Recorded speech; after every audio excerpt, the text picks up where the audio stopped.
فيلمنا بيبدأ في المستقبل. زيادة الناس خلت موارد العالم تخلص، فالأمم المتحدة قررت إن كل دولة لازم تقلل عدد سكانها 5% كل سنة. في أمريكا كل الطلبة بيدخلوا امتحان موحد مرة في السنة، واللي بيجيب أقل درجات بيتعدموا. الامتحان اسمه الرسمي 10-2-4-1، بس الناس سموه التقليل. في تكساس الطلبة قاعدين يذاكروا للامتحان اللي لسه فاضل له كام ساعة. لاينا طالبة في الثانوي قعدت تساعد سايمون في المذاكرة، وأخوها وأختها الصغيرين بيلعبوا وراهم. سايمون اتنرفز عشان مش فاهم حاجة، فإداها مبلغ كبير من الفلوس، وهي جابت له عدسات لاصقة خاصة بتديله كل الإجابات. لاينا فكرته إنه لازم يتخلص منها بعد الامتحان. في اللحظة دي بيجيها تليفون من المستشفى، وبيقولوا لها إن أمها عايزة تخرج رغم نصيحة الدكاترة. لاينا بتطلب من الدكتور يأخرها شوية، وبتجري على المستشفى مع إخواتها، وهناك بتلاقي إن أمها خلاص مضت على ورق الخروج. الدكتور بياخد لاينا على جنب وبيرفض ياخد منها فلوس، وبيقول لها إن حالة أمها ساءت ومفيش علاج ممكن يفيدها دلوقتي. بالليل ومع إن لسه فاضل كام ساعة على الامتحان، ابن الحاكم بليك قال للحراس إنه رايح المطبخ ياخد حاجة ياكلها، لكن في الحقيقة هرب من القصر وركب عربيته عشان يقابل حبيبته إيلي. الجو بينهم بقى محرج لما افتكروا إنهم ممكن يموتوا الصبح، فقرروا يلهوا نفسهم شوية. دخلوا فيلا تانية وقعدوا شوية عند المسبح. بعد كده رجعوا للعربية وحاولوا يبقوا رومانسيين، بس إيلي ما قدرتش تدخل في المود عشان كانت مرعوبة من الامتحان. فجأة ظهر واحد من الحراس وسحب بليك ورجعه البيت. الحاكم دين لام بليك على إنه ضيع وقته الليلة اللي قبل الامتحان، وقال له إنه المفروض يذاكر دلوقتي عشان يعرف يعيش حياته بعدين. دين اعتبر إن إيلي مجرد تشتيت ومش وقتها غير لما بليك يتخرج السنة الجاية. بس بليك ما كانش مقتنع بكلام أبوه، ومع كده دين في الآخر حضنه. قبل الامتحان ب3 ساعات الحراس اللي لابسين أسود بيحيطوا المدرسة بسياج وسلك شائك وكاميرات، وبيفضلوا يلفوا حوالين المكان عشان يتأكدوا إن مفيش حد يهرب. سيمون بيوصل بدري، وواحد من الطلبة يخبط فيه بالغلط فيوقع عدسات عينه. هو بيحاول يلاقيها، لكن واحد من الحراس يقول له يكمل مشيه. الطلبة أول ما بيوصلوا بيسيبوا أهاليهم بسلام حزين، وبعدها الحراس يطلبوا منهم يفتحوا الشنط عشان يبصوا جواها ويمسحوا جسمهم عشان يمنعوا أي غش. بليك بيروح للاينا ويطلب منها يشتري العدسات الخاصة، بس هي بتقوله إنها باعت آخر واحدة. في اللحظة دي حارس يلاقي طالب كاتب إجابات غير مرئية على دراعه، فالولد يجري بسرعة. ودي أول مرة حد يهرب من الحراس، لكن كيلان صاحب لاينا بيخترق حساب أبوه عشان يدخل على كاميرات الشارع ويتفرج إزاي الحراس بيطوقوا الولد ويصطادوه بشبكة. كيلان يعمل نسخة من الفيديو ويبعتها لصحفي. بعد ما الكل يدخل الحراس يقفلوا المدرسة، الطلبة يروحوا فصولهم، والمدرسة بيرتش تحاول تهديهم وتشجعهم وتقول لهم إن لسه في أمل. أما مستر جلاس فيفكرهم بالقوانين، عندهم ساعتين يحلوا الامتحان، عينيهم ما ينفعش تسيب التابلت، وكل الدرجات نهائية. الامتحان يبدأ وكلهم يركزوا في الإجابة، لكن باين إن كتير منهم بيعانوا. وأول ما يخلص يسلموا التابلت والحراس يراجعوا النتائج على الكمبيوتر. النتائج بتطلع في دقايق، والمدرسين بيتحسروا وهم بيشوفوا لستة أسوأ الدرجات. مع كل اسم يتقال الحراس يسحبوا الطالب، ولو قاوم يضربوه أو يجروه بالعافية. بليك وكيلان ولينا نجحوا، لكن إيلي سقطت واتسحبت. الطلبة ياخدوا استراحة، ولينا تشوف سيمون هو كمان يتشال. بليك يتصل بأبوه يترجاه ينقذ إيلي، لكن دين يرفض يجامل ويقول له القانون واحد على الكل. بليك يتعصب ويدز الطلبة ويهاجم حارس ويمسك مطفئة حريق ويضربه بيها، وبعدها يهجم على التاني وهو بيصرخ لحبيبته إيلي تجري وتهرب. إيلي تجري، لكن الطلبة يسدوا الممر والحراس يمسكوها ويودوها للموت، وبليك يصرخ وهما ساحبينه. سنة تعدي والامتحان الجاي باقي عليه 24 ساعة. سارة مش قادرة تذاكر أكتر، فتروح لمستر جلاس اللي يوافق يديها درجة كويسة مقابل إنه يستغلها. في الوقت ده بيرتش تزور لاينا وإخواتها اللي لسه أمهم متوفية، بتجيب لهم أكل وبتقول إنها عايزة تدعمهم، خصوصاً إن إخواتها الصغيرين عندهم أول امتحان السنة دي. وهي راجعة تشوف سارة خارجة من العربية بتاع جلاس. في القصر بليك يسجل فيديو على التابلت يقول فيه لو حد بيتفرج على ده يبقى أنا ميت. قبل الامتحان ب3 ساعات لاينا تاخد إخواتها للمدرسة وتفضل تسألهم في الطريق عشان تتأكد إنهم جاهزين.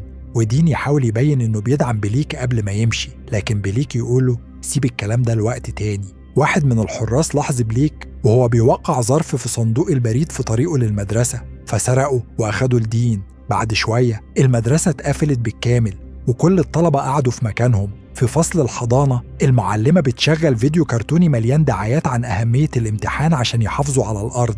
الدول التانية بتقتل الكبار أو بتقلل عدد المواليد، لكن أمريكا مركزة على الاحتفاظ بالناس الشاطرين عشان تبقى عظيمة تاني. بعدها الطلبة استلموا التابلت وابتدى الامتحان. في الوقت ده دين يلاقي فيديو لبليك جوه الظرف ويعرف إنه ناوي يرسب عمدا عشان أبوه يشوفه يموت بسبب النظام اللي بيدافع عنه. دين على طول يطلب من الحراس يودوا بليك للبيت، لكن مفيش حد يقدر يسيب المدرسة بعد القفل. بعد ما يخلي الحارس يسيب الغرفة، دين يتصل بميسون رئيس الأمن في المدرسة. في الفصل بليك بيجاوب بسرعة وغلط فبيكمل قبل الكل، وجلاس يلاقي ده غريب. في فصل الحضانة ولد يرفع إيده ويطلب مساعدة، لكن المعلمة ترفض تساعده عشان حارس بيراقبه. وفي الآخر الوقت يخلص وكل الطلبة يحطوا التابلت على الطاولة. المرة دي النتائج بيحسبها ميسون لوحده بدل ما يكون مجموعة من الحراس. المعلمين يبتدوا ينادوا على الأسماء والولد اللي طلب مساعدة بيتسحب. كمان سارة اللي بتصرخ لما تكتشف إن جلاس كذب عليها. إخوات كيلان ولينا نجحوا، وكمان بليك اللي مش فاهم حصل إيه. بيرتش تبكي لما تقرأ اسم لينا، مش مصدقة لأنها أفضل طالبة في فصلها. ميسون يتصل بدين للتأكد إنه عمل التبديل.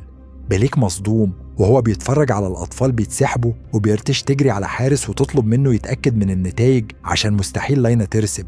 الحراس يكلموا ميسون ويبلغوا إن كل حاجة تمام، فلينا لازم تمشي مع الباقيين.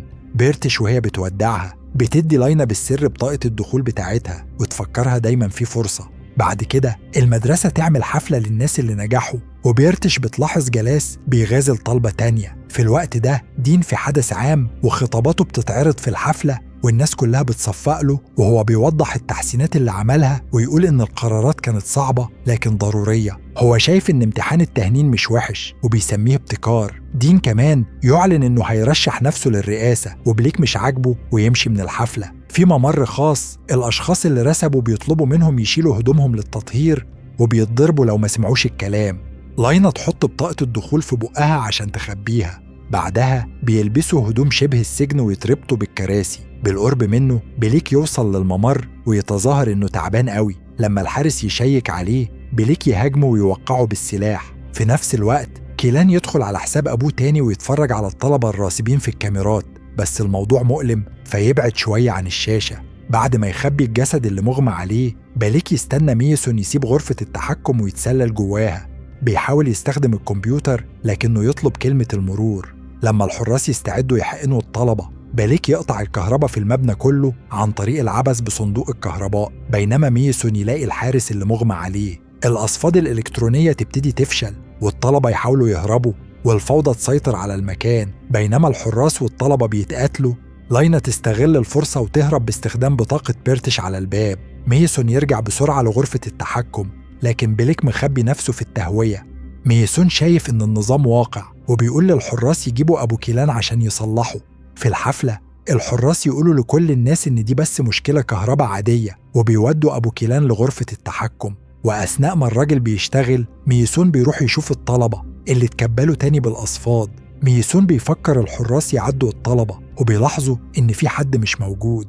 في الممر إيلي تقريبا تخبط في حارس لكنها تختفي بين الخزانات في الوقت الصح. تحاول تفتح باب تاني بالكارت بس الباب مش بيتفتح. في اللحظة دي الحارس يلاقيها، فإيلي بتستغل الظلمة وتتظاهر إنها بيرتش. أول ما الحارس يرجع وراها، إيلي تنقض عليه وتحاول تقاتله، لكن الحارس أقوى وبيبدأ يركلها.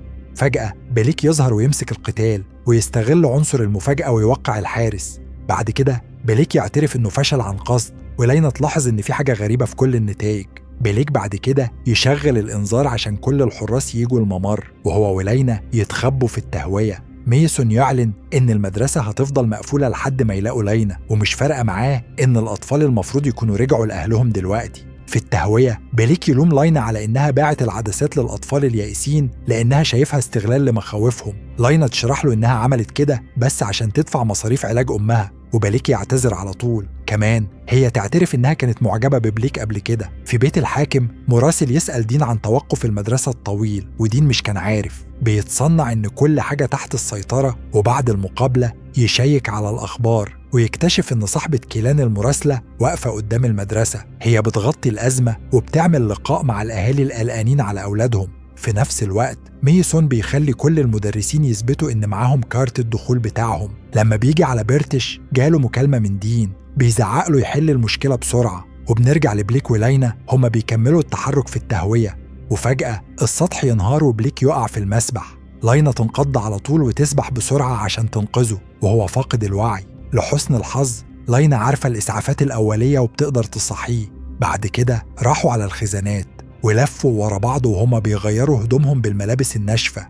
لينا لقت فتحة تهوية تانية عشان يكملوا الطريق. في الحفلة شوية طلبة حاولوا يخرجوا بس الحراس ضربوهم، فكيلان بدأ يصور وبعت الفيديو للصحفية. بعد دقايق لينا وبليك وصلوا للممر قدام غرفة السيرفر، والبطاقة وقعت من جيب لينا. الحراس سمعوا صوت فبليك غطى على بقها واستنوا لحد ما الرجال تعدي. لحسن الحظ في الظلمة الحراس ما شافوش البطاقة. بعد كده روحوا على فصل العلوم، والضوضاء اللي عملوها وهم بينزلوا اتسمعت لواحد من الحراس. لينا جمعت شوية حاجات وعملت عصاية بمغناطيس عشان تجيب البطاقة. في اللحظة دي الحارس وصل وبدأ يدق على الباب المقفول، فبليك رجع لينا للتهوية وهو فضل يعمل تشتيت.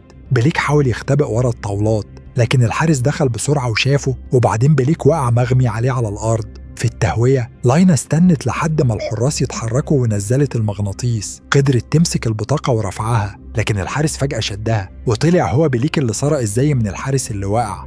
في نفس الوقت الحارس من المعركة اللي فاتت قال للسيمون إن في 2 مراهقين هاربين وواحد منهم استخدم اسم بيرتش. في أوضة تانية المدرسين لسه مستنيين. بيرتش بتتظاهر إنها بتغازل جلاس وتسرق بطاقة الدخول بتاعته. لما ميسون جاي يبص عليها بيرتش قدمت له بطاقة جلاس كأنها بتاعتها. الحراس لاحظوا إن بطاقة جلاس ناقصة واتحبس، والمدرسين التانيين اتسمح لهم يمشوا. ميسون بدأ يضرب جلاس وهو بيسأل عن مكان المراهقين الهاربين.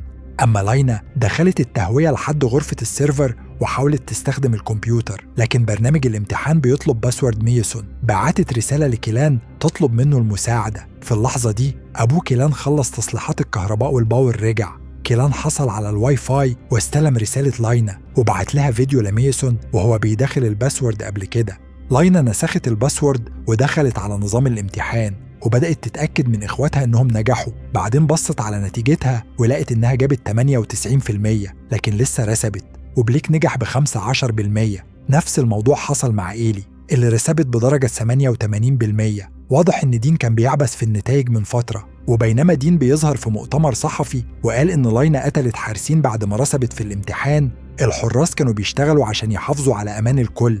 وفي نفس الوقت كيلان بعت لصاحبته الصحفية فيديو الحارس وهو بيضرب الطلبة اللي حاولوا يخرجوا، والفيديو اتعرض على التلفزيون الوطني فوراً. لينا حست إن ده كله من كيلان وبعتت له كام لقطة من الشاشة للنتائج المتلاعبة في الامتحان. للأسف ميسون أخيراً شافها في كاميرات المراقبة ورفع الإنذار فابتدت تجري. ميسون وحراس المدرسة حصروها بسرعة وهي حاولت تقول إن عندها دليل إنها نجحت فعلاً، بس اتقبض عليها على أي حال. في الوقت ده بليك لقى أوضة الطلبة وبيمثل إنه عنده أوامر ينقلهم. الحراس التانيين لقوا ده غريب عشان محدش قال لهم حاجة، فبليك ما كانش عنده اختيار غير إنه يعمل خناقة. بالكاد قدر يوجه شوية لكمات قبل ما الحراس يحيطوا بيه ويغلبوه كمان. في الحفلة كيلان استلم السكرين شوت وبعتها للصحفية، وهي على طول ظهرت مباشر على التلفزيون تعلن اكتشافها. هي علقت على قد إيه الموضوع شكله مريب إن ابن سياسي خد ميزة من ده. وفي القصر فريق دين بدأ ينهار. فكروا إنه المفروض يقفل المهمة ويسيب لينا تمشي، بس دين قال إنه لسه عنده خطوة أخيرة. بعد شوية لينا اتكبلت مع بقية الطلبة اللي رسبوا والحراس حضروا الحقن. ميسون اتصل بدين يطلب تصريح، بس دين وقفه وقال إن لازم يراجعوا القايمة. الطلبة اللي نجحوا فعلا أطلقوا سراحهم، ولينا ركضت تبوس بليك وهو مربوط. شوية حراس شدوها بعيد والتانيين راحوا للسهرة يجيبوا الطلبة اللي فعليا رسبوا. واحد ورا التاني الطلبة خدوا حقن غريبة ووقعوا مغمى عليهم. المدرسة أخيراً اتفتحت وأهالي الطلبة اتجمعوا مع عيالهم. لينا ركضت تقابل إخواتها اللي الأستاذة كانت شايلة بالها منهم. الأهالي اللي أولادهم ما رجعوش لهم متضايقين وعيونهم مليانة دموع في المكان. بعد شوية دين ظهر على التلفزيون تاني ومثل إن ميسون كان ورا كل حاجة، عمل تمثيلية على حبه لابنه الميت، ولسه بيأكد إن حتى هو مش فوق القانون. بعدها عربية وصلت لمصنع تكنولوجيا غير قانوني. لصدمة بليك الكبيرة صحى وهو عايش كويس عشان الحقن كانت مجرد مخدر مؤقت. الطلبة التانيين كمان كانوا عايشين، ولما بصوا حواليهم اكتشفوا الطلبة اللي رسبوا من سنين شغالين في المصنع. صدمة تانية لما شاف بليك إيلي حية وبصحة ممتازة. أتمنى تكونوا استمتعتوا معانا. لو عجبتكم القصة ما تنسوش تشتركوا في القناة وتدعمونا بلايك وشير. نشوفكم في فيلم جديد قريب. مع السلامة.